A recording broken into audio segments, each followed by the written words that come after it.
Assalamualaikum warahmatullahi wabarakatuh. Perkenalkan, nama saya Nazmul Hayat dengan NIM 203220101.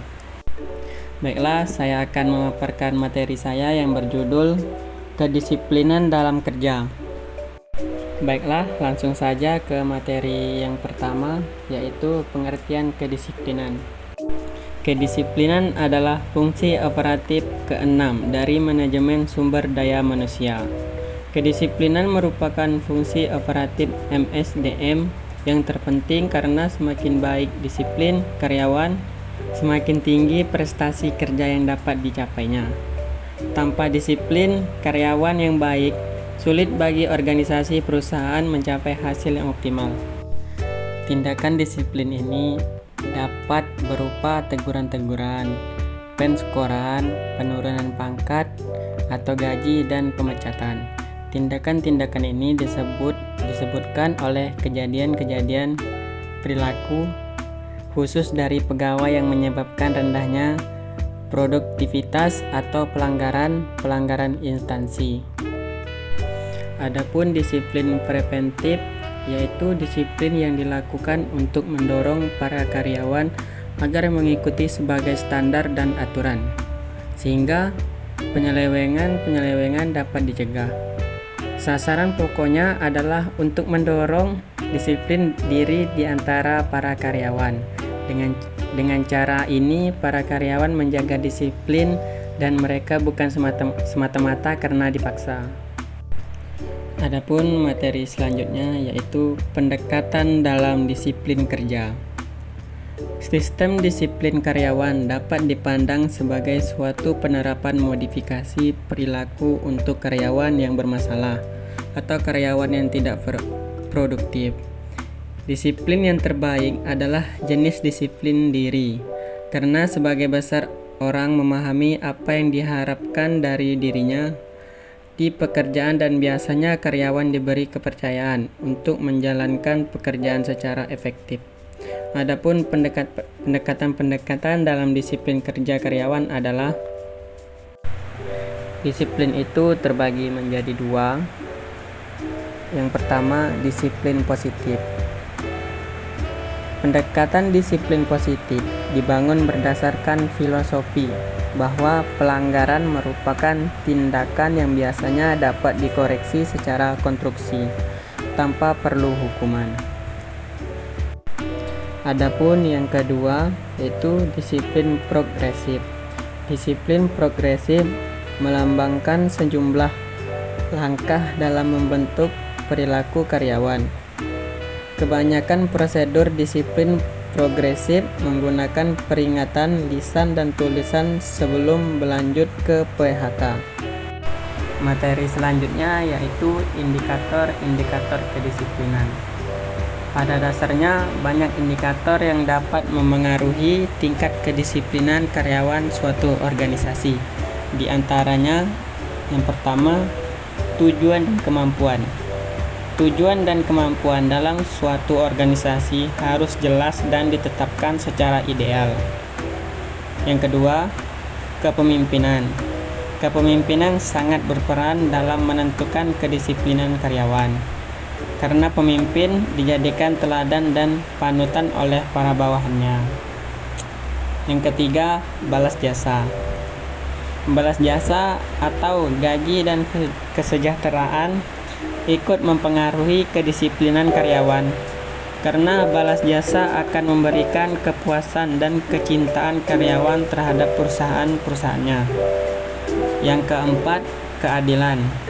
Keadilan ikut mendorong terwujudnya kedisiplinan karyawan, karena ego dan sifat manusia yang selalu merasa dirinya penting dan minta diperlakukan sama dengan yang lain.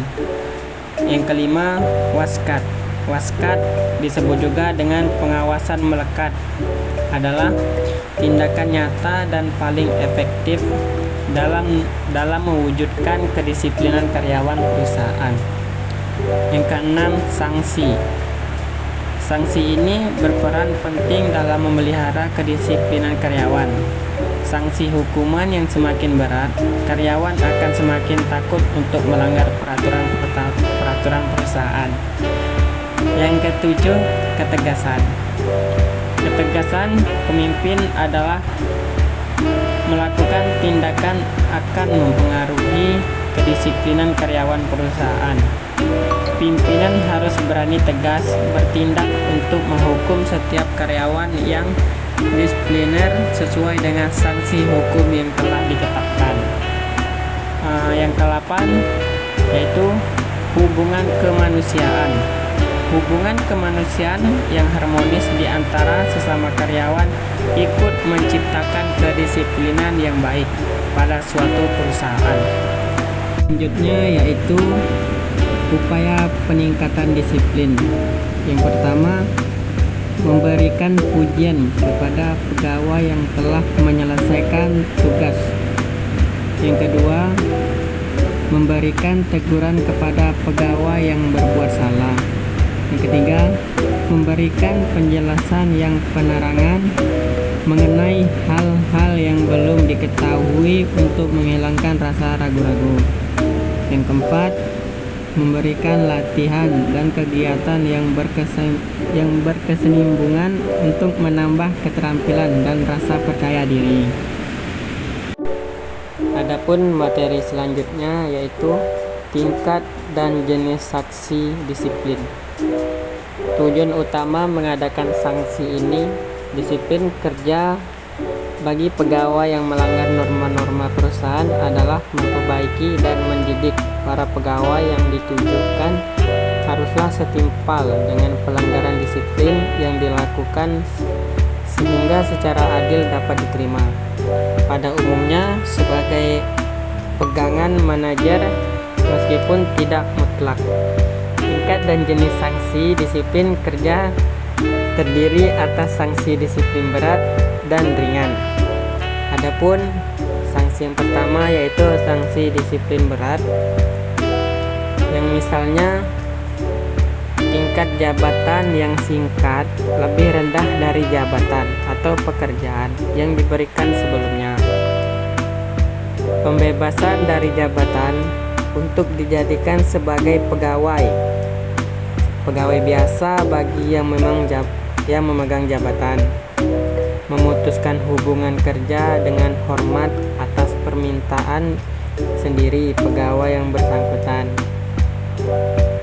Pemutusan hubungan kerja tidak dengan hormat sebagai pegawai di perusahaan. Yang kedua, sanksi disiplin ringan. Adapun penundaan pemberian kompetensi yang sebelumnya telah dirancang sebagai pegawai lain. Penurunan upah sebesar 1 kali upah yang biasanya diberikan harian, mingguan, atau bulanan. Penunda program promosi bagi pegawai yang bersangkutan pada jabatan lebih tinggi.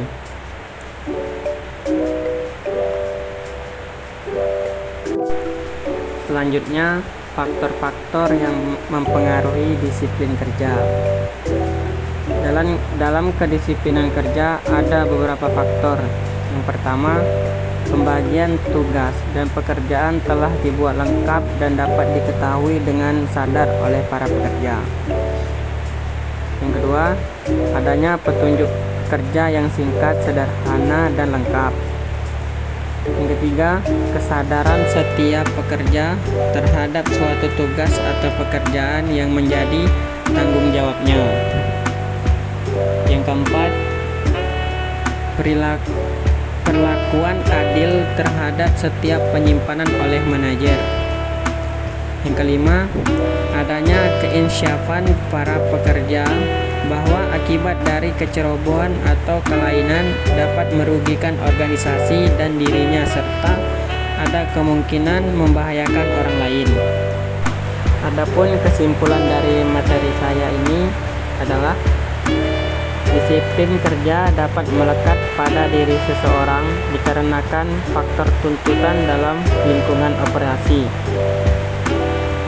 maupun kebutuhan secara pribadi, serta disiplin kerja dapat tumbuh karena kepercayaan secara turun-temurun. yang mana apabila melanggarnya ia akan dikenai sanksi atau perasaan bersalah walaupun tidak dikenai sanksi. Disiplin kerja yang dilakukan seseorang disebabkan karena ada tujuan tertentu. Disiplin dalam bekerja sangatlah penting sebab dengan kedisiplinan tersebut diharapkan sebagai besar peraturan ditaati oleh para pegawai. Bekerja sesuai dengan prosedur sehingga pekerjaan terselesaikan secara efektif dan efisien serta dapat meningkatkan produktif. Itu tadi pemaparan materi saya. Saya akhiri. Assalamualaikum warahmatullahi wabarakatuh.